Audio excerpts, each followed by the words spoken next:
Біз Шымкент қаласы Абай ауданына қарасты нөмірі 86-шы жалпы орта білім беретін мектебі барша қазақстандықтарды тәуелсіздігіміздің 28 жылдығымен құттықтаймыз.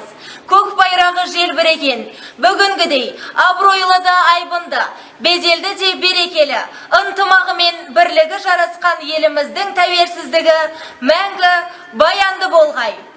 Қазағымның қаһарманы қайрат өзі қайсарлы, ләззатпенен сабирадай қазағымның қыздары, желтоқсанның мұз үстінде лаулап жанған жастары, болашақты оқтай ұшып жанұшыра қарсы алды. Тәуелсізбін мен бүгін. Келді міне азаттығым, теңдігім. Бостандықта бойлығым мен ендігім. Шешеленді шемен болған шерленім. Заман өтті, қансыратып қанаған. Заман өтті, қалтыратып тонаған. Тәуелсіздік келді міне ақыры. Зорға жеттім мен оған. Құтты болсын тәуелсіздік берекесі. Мықты болсын елімнің керегесі, тату тәтті боп халқымыз әрқашан кетпесін туған жердің берекесі.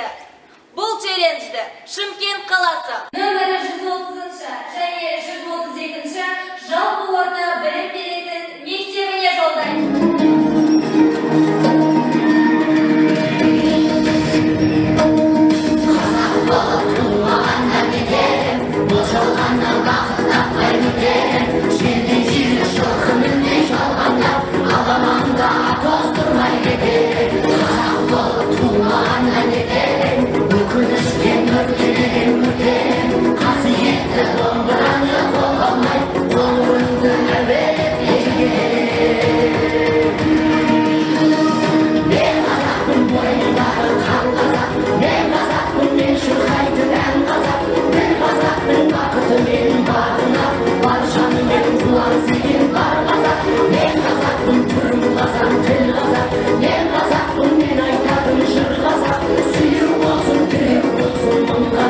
Sürüngünde